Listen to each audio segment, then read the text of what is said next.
Anyone with $10,000 or more in credit card debt or personal loans may qualify for help from National Debt Relief. Minimum payments could literally keep you in debt for decades. $10,000 in debt can take anywhere from 14 to 26 years to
Where are we from? Wondering where do we go when we're gone?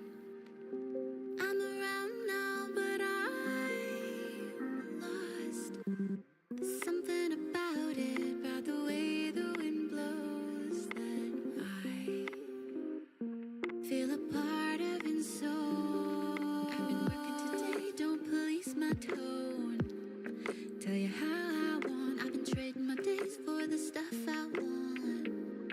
Yeah, I know, I made a deal, don't regret that, oh.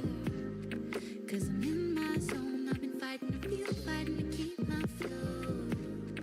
But I don't frozen and numb to the heat of the sun. 'Cause I fold, I succumb to the pressures of earth ever forging. If I run, I'm complete in the circle of old time, being drawn to the edge of the world. Oh, I'm to the edge of the world.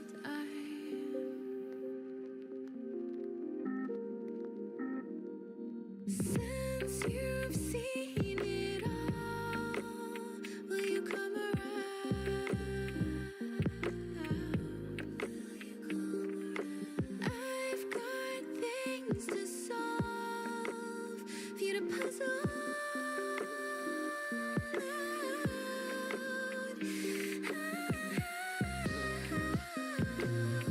No, don't police my tone. Happen to me, tell you how I want. Yeah, I know, I made a deal, don't regret that, oh. 'Cause you're in my zone, and fighting with me, fighting to steal a show. That I don't frozen and numb to the heat of the sun. 'Cause I fold, I succumb to the pressures of earth ever forging. If I run, I'm complete in the circle of old time, being drawn to the edge of the world. Oh, I to the edge of the world.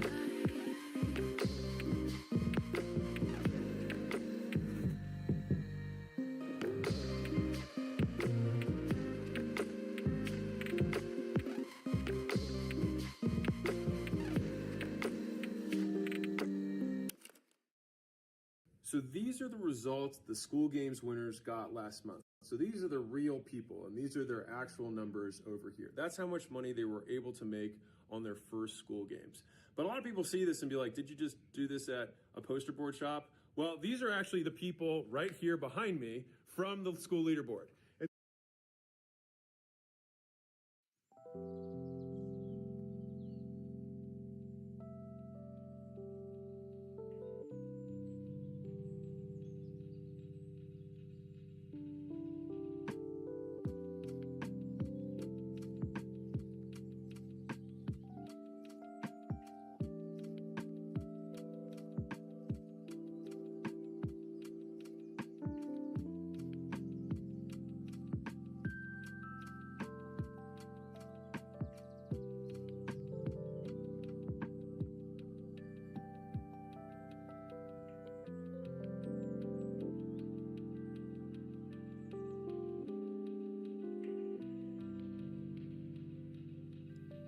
What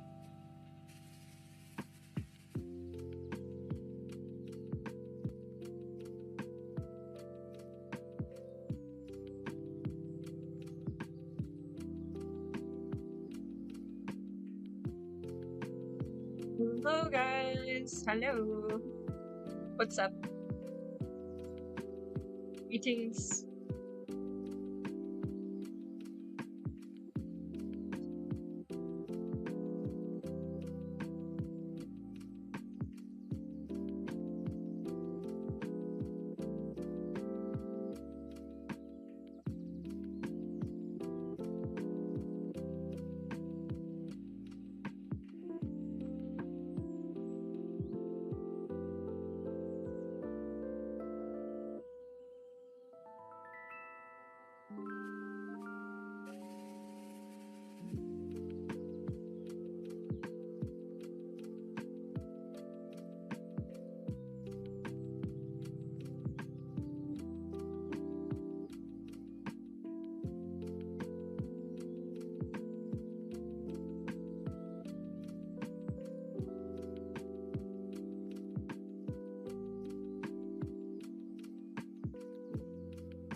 Hello Jerome, how you doing, love?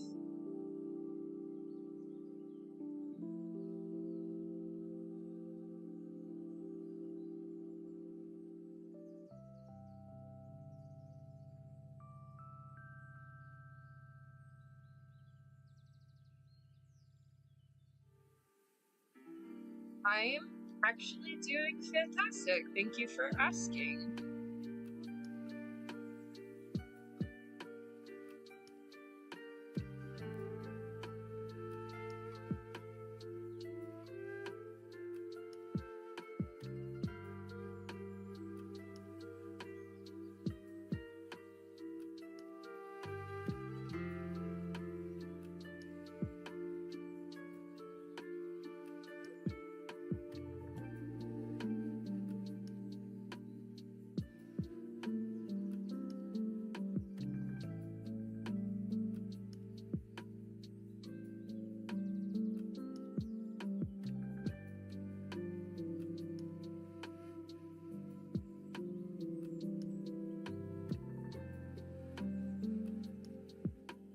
Did you know there's finally an app out there that can add your calendars, work and personal, add your tasks, have your tasks.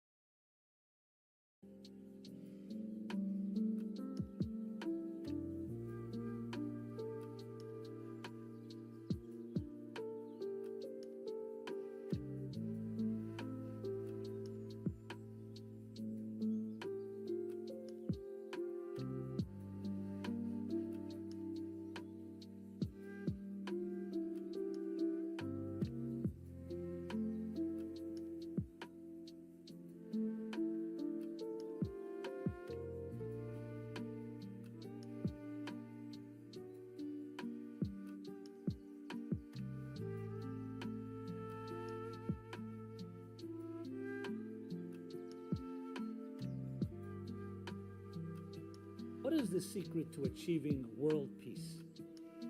People, especially in the last century, have been aspiring to and looking for all types of methods to achieve a world that lives in peace. That despite the diversity of nations, we find a harmony within that diversity. All types of attempts have been made. United Nations, NATO, international treaties, summit meetings. And much of it has worked. But what is the real secret to achieving world peace? surprisingly, or not so surprisingly, it begins at your doorstep. That's the secret. World peace begins with inner peace.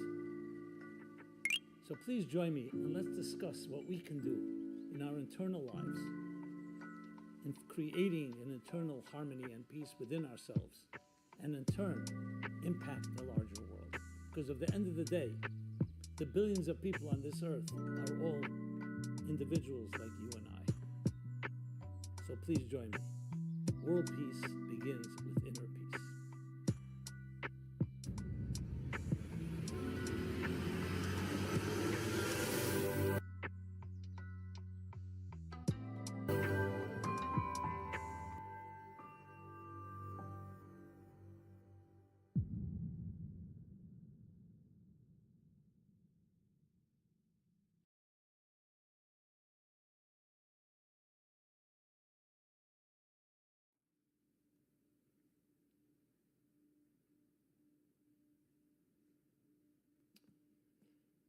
Hi, Simon Jacobson here. I welcome you to another episode, and we will be speaking about both a global and a personal issue.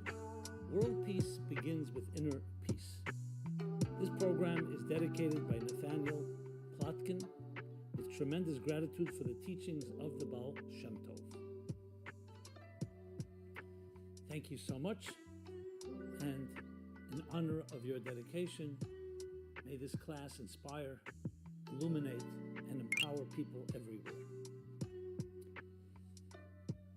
World peace is definitely a headline that every human being would aspire to, would consider to be an achievement.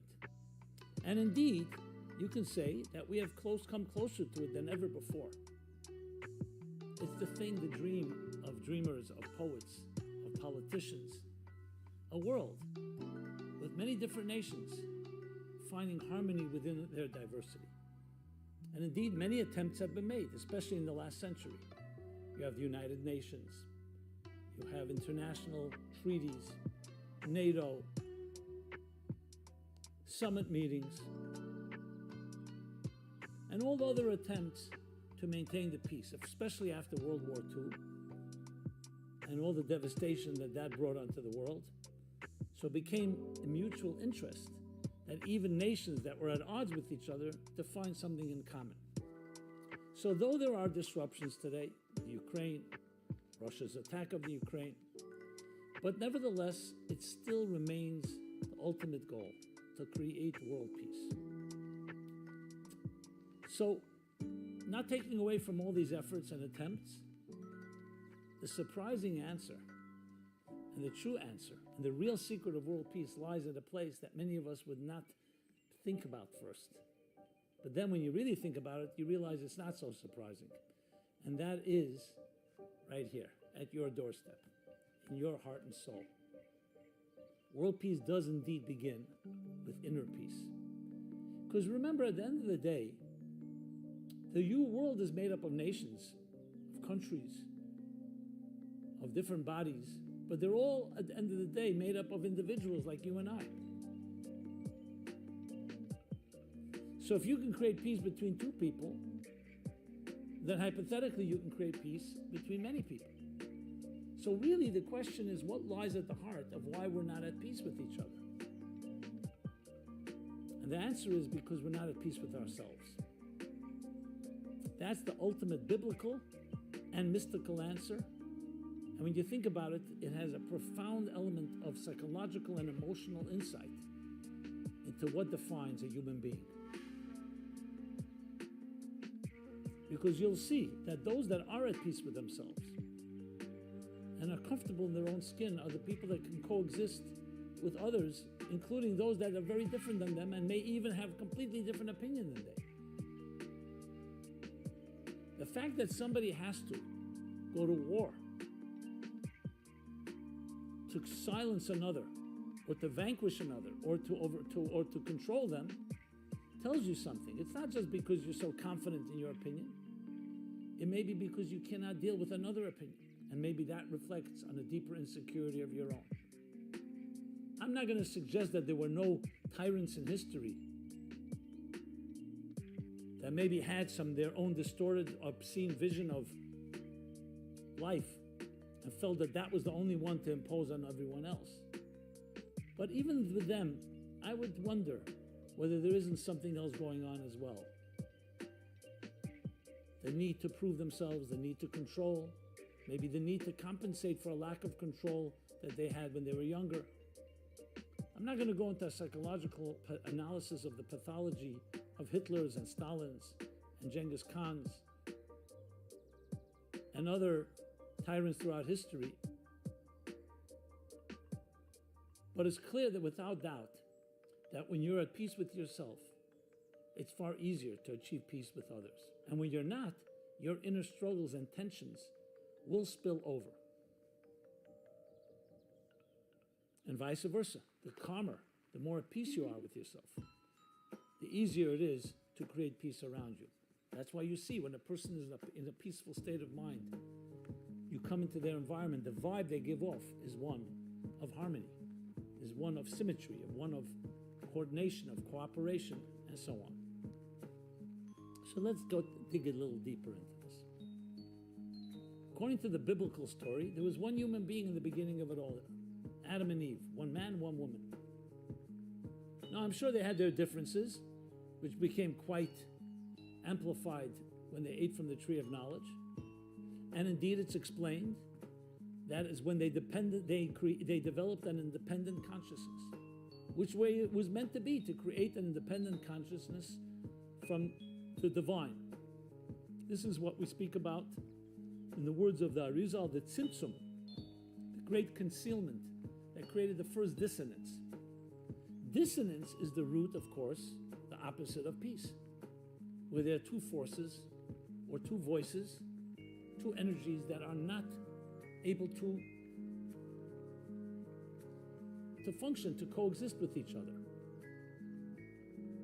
And as a result, that creates a ripple effect of dissonance.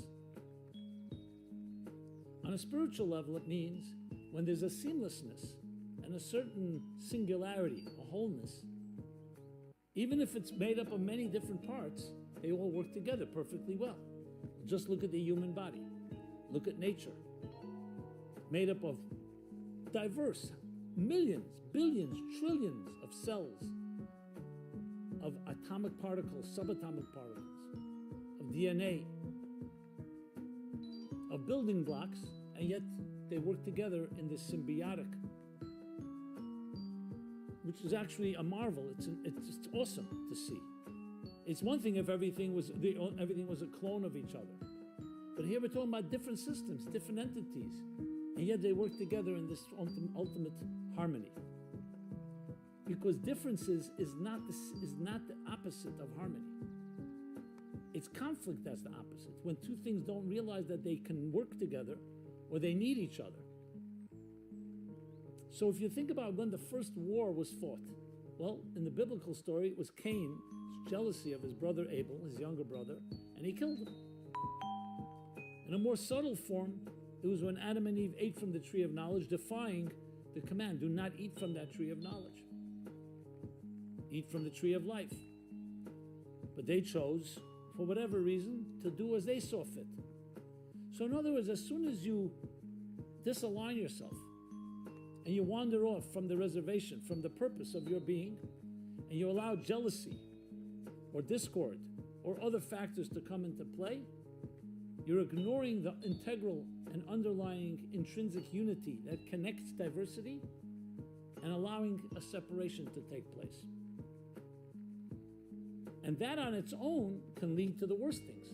Because if you continue down that road, the diversity leads to divisiveness leads to conflict leads to war. However, when you're able to recognize the intrinsic unity, so even though there's diversity, the diversity leads to harmony, to beauty, which is essentially harmony within diversity. A beautiful face, a beautiful song, a beautiful piece of art. So if you want to create a solution to a problem, you have to trace the root of the problem. The root of the problem is not 8 billion people or 120 nations or 2 nations that are pitted against each other. It's 2 individuals that don't see eye to eye and they're unable to find a common denominator. But deeper than that, it's one individual that can't find within themselves an inner peace. And this is explained in the context that we have two voices, or two souls, the animal soul and the divine soul. Two voices, the voice of self-preservation and the voice of transcendence. One focusing me, my needs, and one transcendence, how much I give, I serve, a cause greater than myself. And these two voices are in conflict with one another. The goal is to bring them together, that even though they're two opposite voices, they both can complement each other. But if they don't, that's where you have the first dissonance, the first cognitive and even emotional dissonance within the human being. The two voices that cannot speak to each other. And they have to fight who will dominate. Now, you may not see that fight in an open sense. It's like when you wake up in the morning, it's not like you feel a split personality. Sometimes you do, but it doesn't mean you have to always sense it. But it's always there. What are you going to do in every given situation, every encounter? Will an encounter be one driven by your selfish needs, by the id, Freud's id, or will it be driven by transcendence, by higher cause, by purpose, by serving? Can it be both? Yes, it can be both, but you have to take that into consideration. If a human being made the choice to understand that I am here to serve, I'm here to give, guaranteed that there will be less conflict with another. Now, both of them make that decision, then you have peace between two individuals. So the first step is to find that inner peace within yourself. Are you at peace with yourself? And most often the answer is not completely. Sometimes in more, I would say, extreme situations, but unfortunately it's more common than not, I'm not at peace. And most of the time I am struggling with my own feelings, my own drives, my own temptations, not sure to do what is right. So how is it possible to imagine a world of true peace? I'm not talking about convenient peace. Of course, nations make treaties because it's mutually convenient not to kill each other. Self-preservation, coexistence. So we have red lights and green lights. But that's more superimposed. If you want a true inner peace, outer peace, or world peace, you have to find true inner peace. And that's the real objective, how to achieve that. And that gets back to the purpose of existence, what it drives your life.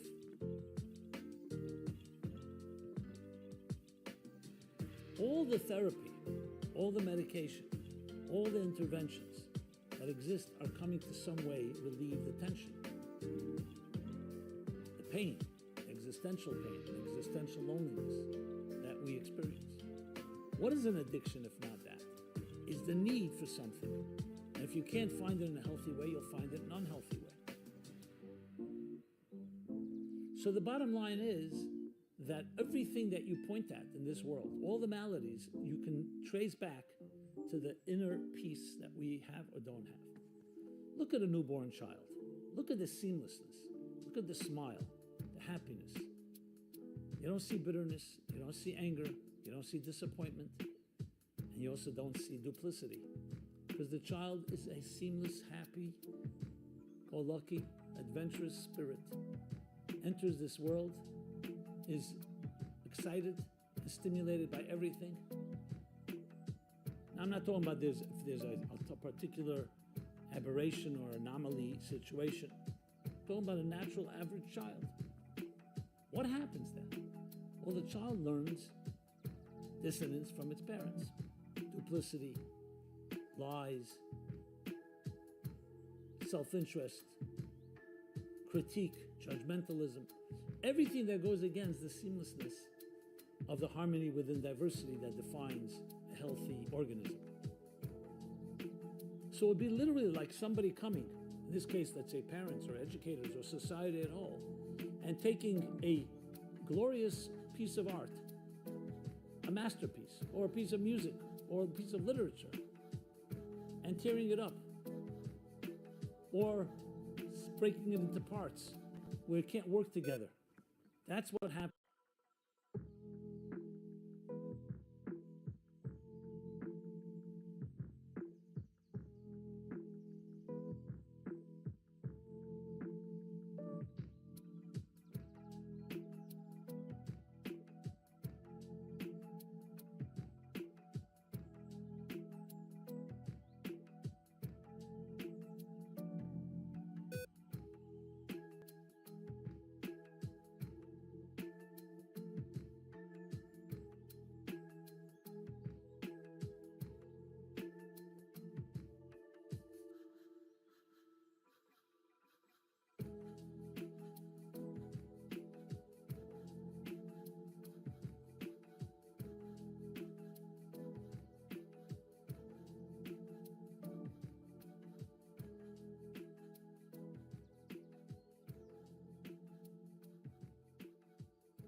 happens when a child experiences the first forms of dissonance in its life.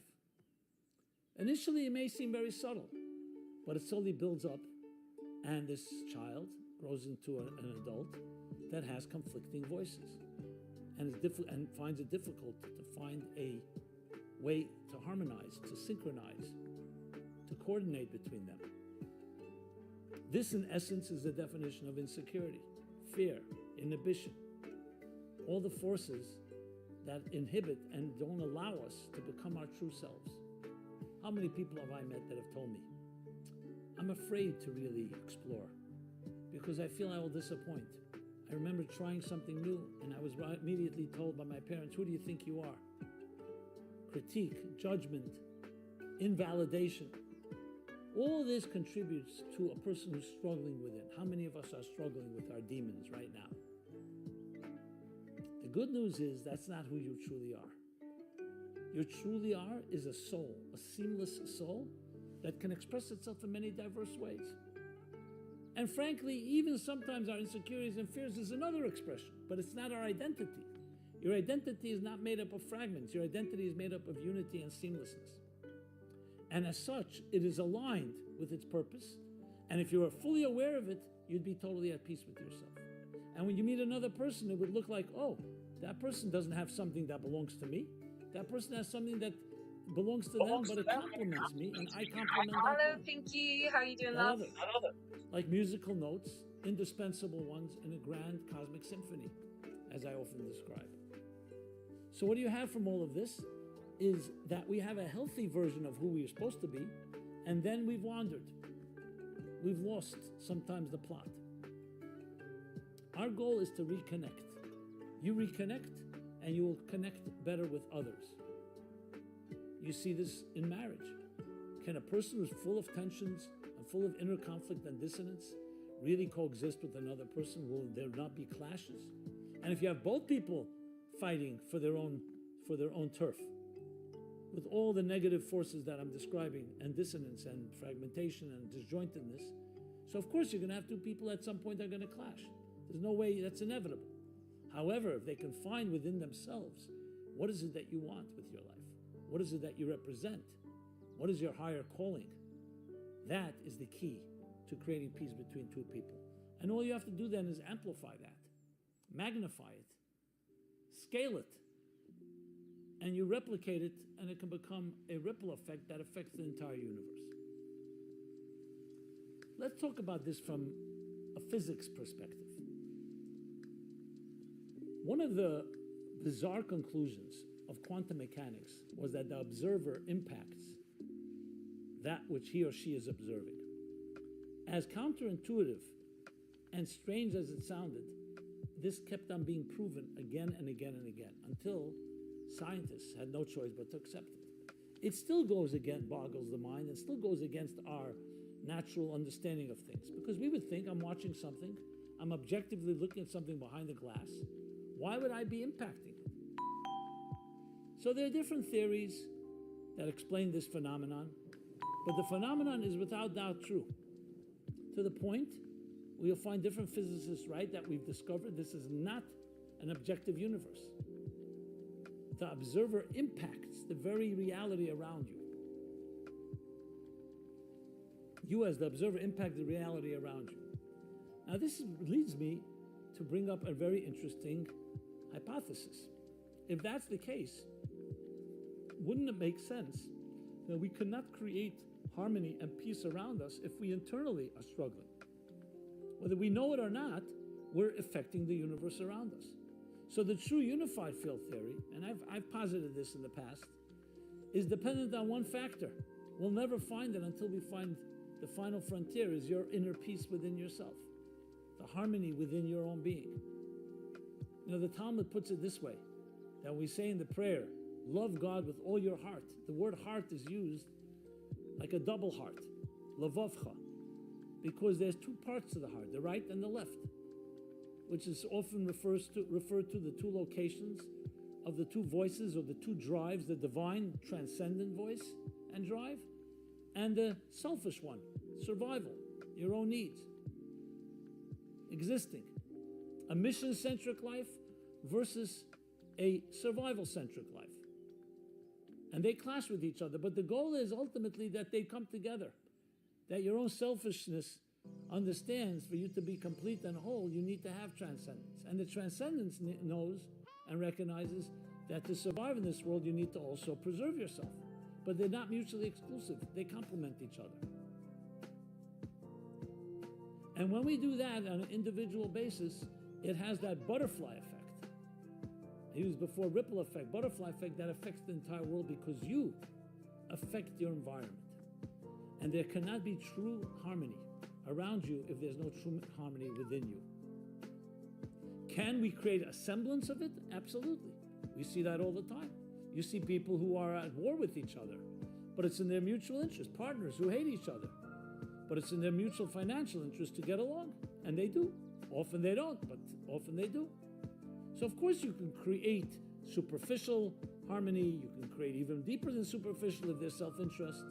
But if you want to create true peace, true harmony, true synchronicity and integration, it begins with integration within yourself. I find this to be a fascinating concept because ultimately it comes down to you have the power to affect the world around you.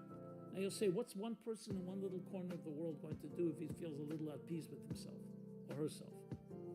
This is not a numbers game. On the subatomic level, we know there's a connection between everything and everything. And even if it's not a motivation for you to affect the world, it's powerful to know that you do. But even above all, it's in your own interest to do this because a person is far more productive and far more actualized when they don't have to struggle. How many hours do we spend struggling with demons, fighting our demons, battling with our fragmentation, with different conflicting voices, fears? Will it be accepted? Won't I be accepted? What will that person say? Will it please them? Will it not please them? How many of our fears consume our lives? And that's sapping tremendous power, valuable energy. It drains us. Now, many of us minimize it either because we're not paying attention and we'd rather not know how much time we spend on that, or we do other things to numb our existential pain, whether it's psychological things, physical things, addictions. But the fact of the matter is that you, in your entirety, is not being actualized. You're not spreading your wings because instead of spreading light, instead of embracing what you're capable of, you're busy fighting the things that concern you, the fears. So this, number one, the motivation is just to be a more wholesome person. If you can find a balance between the different voices and drives within you. Secondly, you do affect the world around you, starting with your own immediate world, your family, your spouse, your children, your parents, your friends, your community, and ultimately the world itself. I think that's a pretty appealing proposition. What do you think? And the beauty of it is that it's all in your hands. You'll say, 1 second here, I'm already a victim of circumstances. I'm a creature of habit. I think I'm too old to make change. It's a big mistake. That means you bought into an external view that you are stuck where you are. You're never stuck. Because indeed your soul is alive and kicking, and it never gets old, it gets younger. However, you have to create the arteries, the channels, the fuel lines that connect your soul to your daily life, which means recognizing in your own personal life your calling, the importance of your life.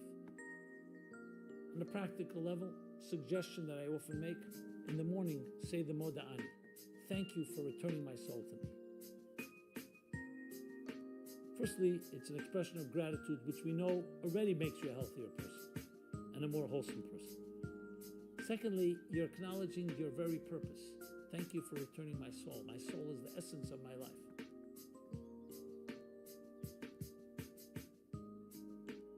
And thirdly, it also puts things into context, saying thank you for renewing my contract, for giving me another day, for giving me purpose, for renewing my purpose. When you have that sense of urgency, that is the hub that connects the dissonant or the different voices and drives. Because whether you're going to eat a meal because you're hungry, or you're going to do an act of volunteerism to help somebody, it's all driven by that soul hub of the soul. That's the unifying factor. So it does unify diverse things, just like we spoke earlier about the human body and nature, harmony within diversity. So if you commit to that on a daily basis, I'm going to create a little more peace within myself, which always comes from spirituality, because spirituality unites, materialism divides. This doesn't mean we ignore our material needs. It just means you're not driven. It doesn't begin and end with your material needs. You have them, but it's a means. And the focus is on the soulfulness of your life, the purpose of your life, the love in your life. And love, of course, is a unifying force. That's what love does. You may remember that film, What the Bleep Do We Know? And there they quoted the book by one of the Japanese researchers who wrote a book about the wisdom of water, I believe. Now, I never verified this, and it seems pretty wild. He said that water crystals actually change their shape based on the vibes in that room. If it's a pleasant vibe and there's love and there's warmth and kindness, the water crystals turn into beautiful symmetrical objects, shapes. And when there's grotesqueness, when there's anger in the room and negative energy, the water crystals turn into grotesque shapes and forms. Regardless whether this is verified or not, but the concept, again, is fascinating. Well, you see this. You go to a party, and if the host of the party is in a bad mood, the people on top, what do you think happens? That spills over to the waiters and to the staff and then to the guests. Whereas if the people who are hosting, the people on top, are in a good place, it creates that type of vibe. Vibes affect people. Someone comes over you with a sour face and very angry. You may not respond and reciprocate, but it definitely doesn't create a pleasant energy. So it's all cause and effect, action and reaction. Remember reading recently this farm boy who lived on a farm all his life. He never saw the city. One day, he comes with his family. They come visit a mansion. They enter the mansion. The first time he's ever seen a mirror in his life. He never saw a mirror. There are no mirrors on these farms, the rural areas. He's looking in the mirror, and he sees another child making faces at him. A sour face, an angry face, all kinds of different faces. He gets all very upset, so he goes to the host and says, "Look at this. You have a child here making these faces at me." And the man responds, "Smile to him, and he'll smile back." So, of course, it's a mirror image. That's what happens. The energies we give off come back to us. You smile to someone, look at the reaction. Now, some people are really angry and even a smile doesn't work. But still, that doesn't mean we shouldn't do it. In general, you smile to someone, there's a smile back. Children, for sure. So we do give off vibes and we do affect our environments. So long before quantum mechanics, we always knew this. But now we also have evidence of it in a physical level. So my friends, you control your destiny, and you control the destiny of your world around you and the larger world as well. I'm not trying to put a guilt trip on anyone. That's not the goal here. I'll put the full responsibility on you. No. But each of us can make change. And like the expression, as a face is illuminated in water, so too one heart is illuminated in one heart is, as a face is reflected in water, one heart is reflected in another. And words from the heart enter the heart. There's something about that connection. Today, sometimes it's called mirror neurons, that you mirror the neurons in another person. The classic example is if you see somebody at a door and the door is about to close on their fingers, you may yell out, "Ouch." But you're not at the door, you're not even feeling it, but you're imagining it and you're mirroring their neurons. You may even warn them ahead of time. So there's an element of mirroring, the projection that we create.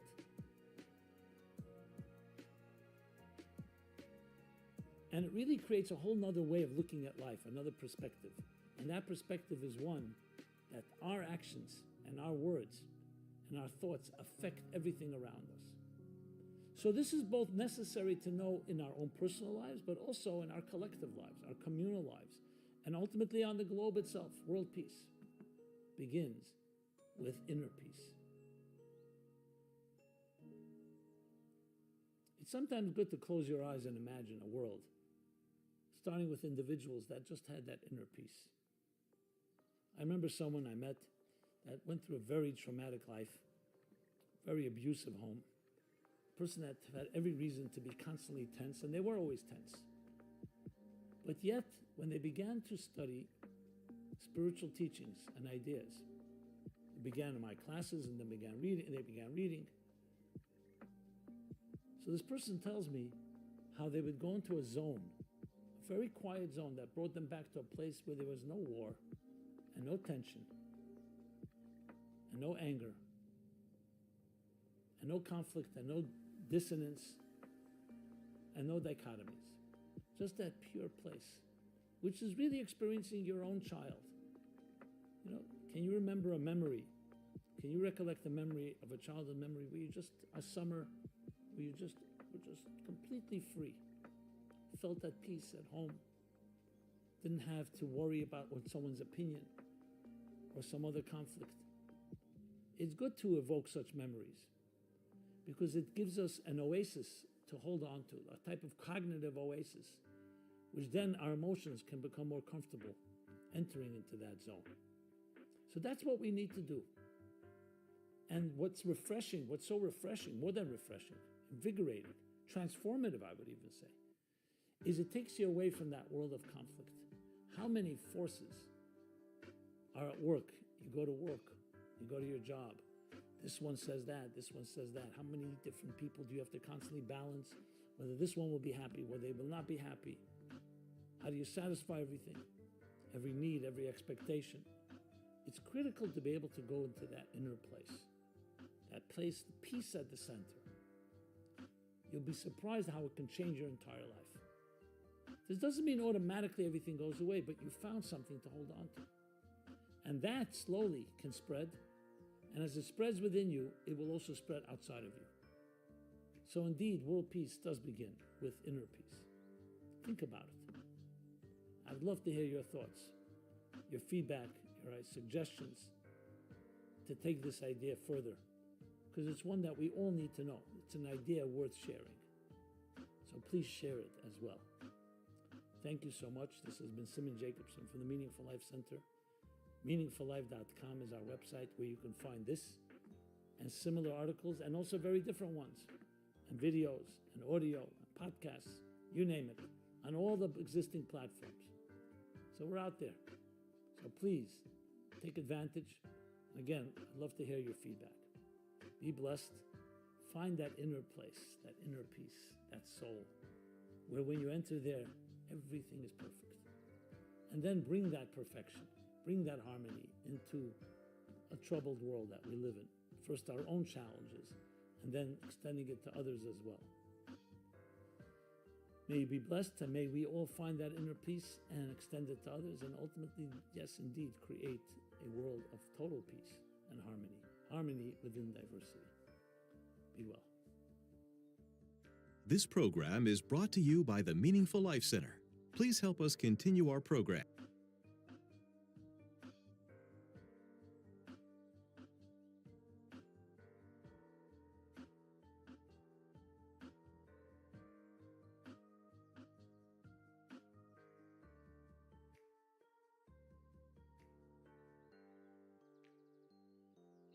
Damn, I'm just reading like one of my friends' Facebook posts, and he's saying in Florida it's a Category 4 hurricane and 150-mile-per-hour sustained winds. Holy shit. Oh my god.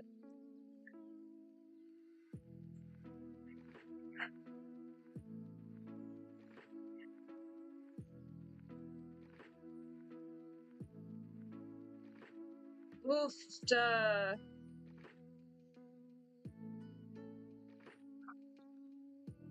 Jesus.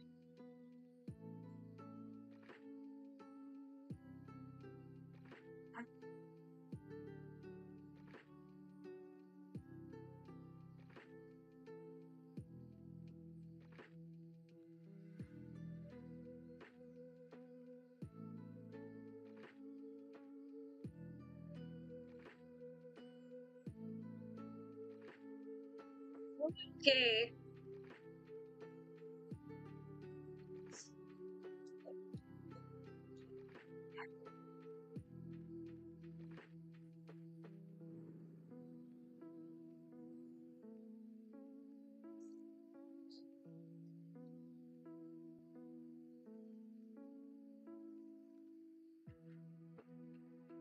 Jesus Christ.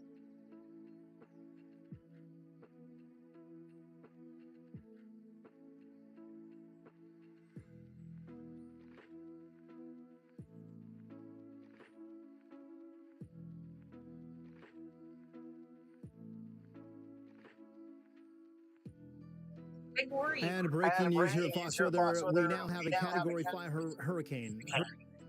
Hurricane Milton, the pressure has dropped from 933 millibars at the 11 a.m. advisory. This is the new special advisory from the National Hurricane Center. Pressure has dropped to 925 millibars, winds at 160 miles per hour, making Milton a Category 5 powerful hurricane, churning just north and west of the Yucatan Peninsula. As we take a look at this, it's data from the Air Force Reserve Hurricane Hunters. They indicate that Milton has strengthened to that Category 5 with those maximum sustained winds at 160 miles per hour. It is sitting 735 miles southwest of Tampa, Florida. And again, the pressure has dropped. This storm has gone through extreme rapid intensification. That is qualified when we have winds of 58 miles per hour or greater within 24 hours. This thing has done even better than that at 1.90 mile per hour increase in winds within 24 hours. So this is a special advisory coming in from the National Hurricane Center. You can see the well-defined eye of Milton, Hurricane Milton Category 5 at this point. A lot of energy with this one. And take a look at Milton's wind history. At 5 o'clock this morning, the winds were at 100 miles per hour, quickly jumped up to 160 miles per hour. If you have missed a lot of the news over the weekend, we went to something that was unnamed, to a tropical storm Sunday morning, to a hurricane as we went through late Sunday evening. Forecast track as the new track continues. We'll wait for this to come in from the National Hurricane Center.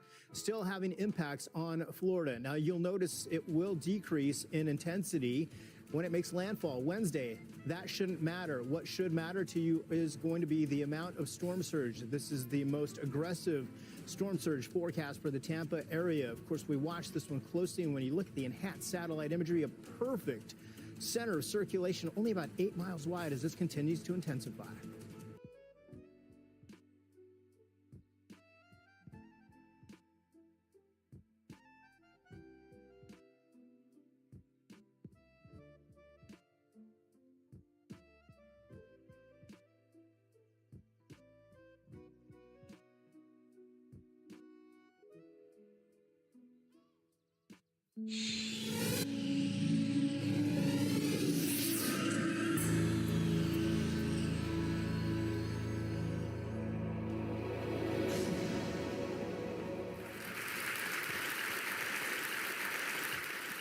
I'm actually here to make a challenge to people. I know there have been many challenges made to people. The one I'm going to make is that it is time for us to reclaim what peace really means.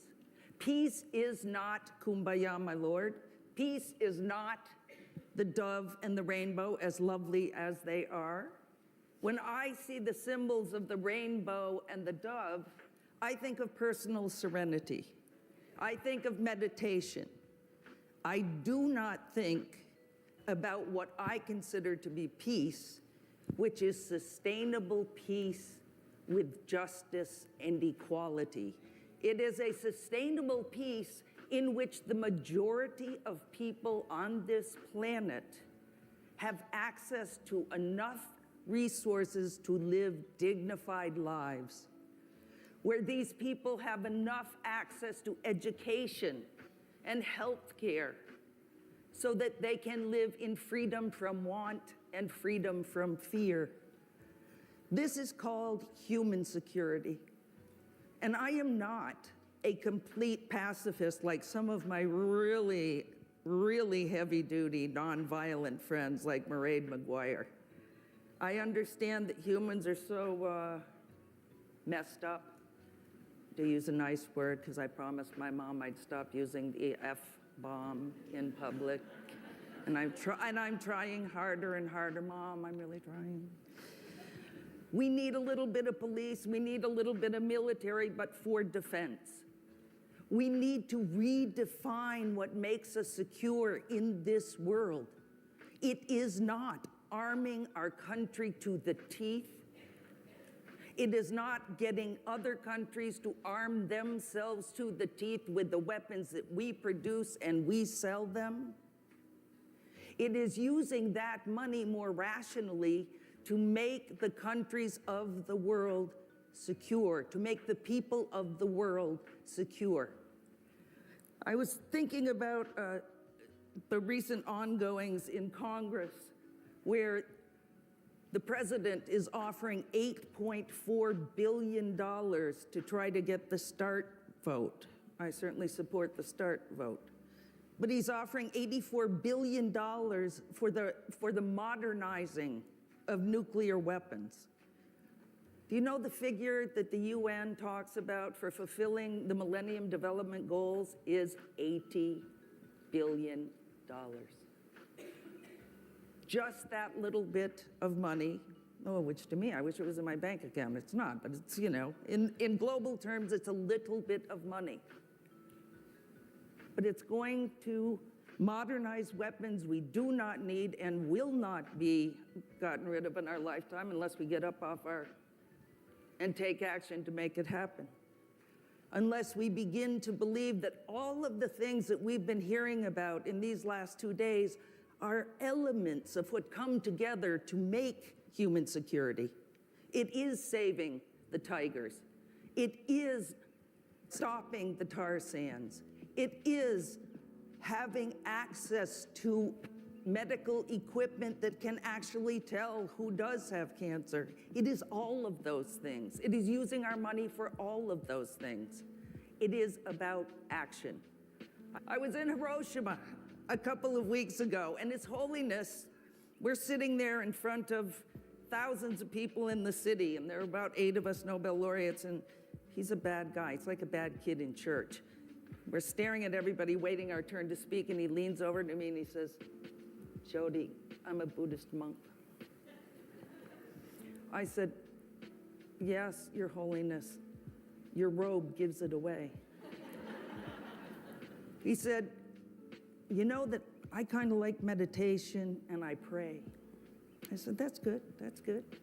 We need that in the world. I don't follow that, but that's cool." And he says, "But I have become skeptical. I do not believe that meditation and prayer will change this world. I think what we need is action." His Holiness in his robes is my new action hero. Hi, my name is Melissa. I'm an alumni from Avenues in Concord. I've never been in treatment before, so I had no expectations. I spoke with Aung San Suu Kyi a couple of days ago. As most of you know, she's a hero for democracy in her country, Burma. You probably also know that she has spent 15 of the last 20 years imprisoned for her efforts to bring about democracy. She was just released a couple of weeks ago, and we're very concerned to see how long she will be free, because she is already out in the streets in Rangoon agitating for change. She is already out in the streets working with the party to try to rebuild it. But I talked to her for a range of issues. But one thing that I want to say, because it's similar to what His Holiness said. She said, "You know, we have a long road to go to finally get democracy in my country. But I don't believe in hope without endeavor. I don't believe in the hope of change unless we take action to make it so." Here's another woman hero of mine. She's my friend, Dr. Shirin Ebadi, the first woman, Muslim woman, to receive the Nobel Peace Prize. She has been in exile for the last year and a half. You ask her where she lives. Where does she live in exile? She says the airports of the world. She is traveling because she was out of the country at the time of the elections. And instead of going home, she conferred with all the other women that she works with who said to her, "Stay out, we need you out. We need to be able to talk to you out there so that you can give the message of what's happening here." a year and a half. She's out speaking on behalf of the other women in her country. Wangari Maathai, 2004 Peace Laureate. They call her the Tree Lady, but she's more than the Tree Lady. Working for peace is very creative. It's hard work every day. When she was planting those trees, I don't think most people understand that at the same time, she was using the action of getting people together to plant those trees to talk about how to overcome the authoritarian government in her country.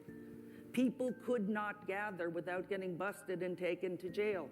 But if they were together planting trees for the environment, it was okay. Creativity. But it's not just iconic women like Shirin, like Aung San Suu Kyi, like Wangari Maathai. It is other women in the world who are also struggling together to change this world. The Women's League of Burma, 11 individual organizations of Burmese women came together because there's strength in numbers. Working together is what changes our world. The Million Signatures campaign of women inside Burma working together to change human rights, to bring democracy to that country. When one is arrested and taken to prison, another one comes out and joins the movement, recognizing that if they work together, they will ultimately bring change in their own country. Mairead Maguire in the middle, Betty Williams on the right-hand side, bringing peace to Northern Ireland. And I'll tell you the quick story. An IRA driver was shot, and his car plowed into people on the side of the street. There was a mother and 3 children. The children were killed on the spot. It was Mairead's sister. Instead of giving in to grief, depression, defeat in the face of that violence, Mairead hooked up with Betty, a staunch Protestant and a staunch Catholic, and they took to the streets to say no more violence. And they were able to get tens of thousands of primarily women, some men, in the streets to bring about change. And they have been part of what brought peace to Northern Ireland, and they're still working on it because there's still a lot more to do. This is Rigoberta Menchú. She also received the Peace Prize. She is now running for president. She is educating the indigenous people of her country about what it means to be about a democracy, about how you bring democracy to the country, about educating about how to vote, but that democracy is not just about voting. It's about being an active citizen. That's what I got stuck doing, the landmine campaign. One of the things that made this campaign work is because we grew from 2 NGOs to thousands in 90 countries around the world working together in common cause to ban landmines. Some of the people who worked in our campaign could only work maybe an hour a month. They could maybe volunteer that much. There were others like myself who were full-time. But it was the actions together of all of us that brought about that change. In my view, what we need today is people getting up and taking action to reclaim the meaning of peace. It's not a dirty word. It's hard work every single day. And if each of us who cares about the different things we care about got up off our butts and volunteered as much time as we could, we would change this world. We would save this world. And we can't wait for the other guy. We have to do it ourselves. Thank you.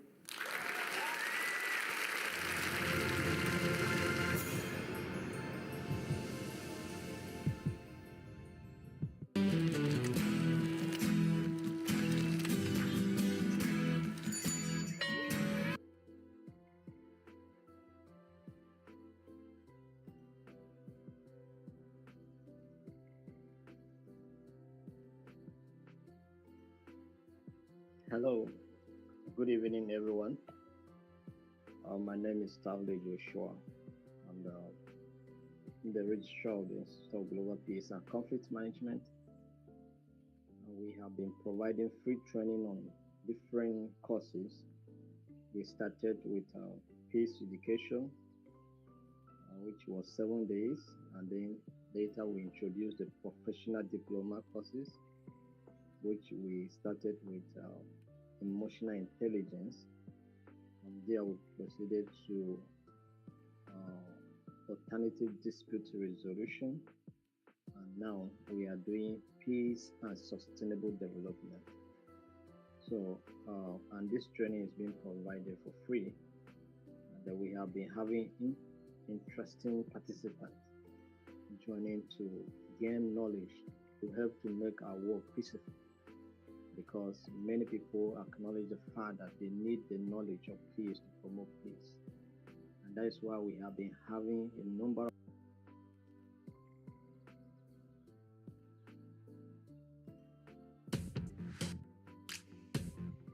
I am leaving.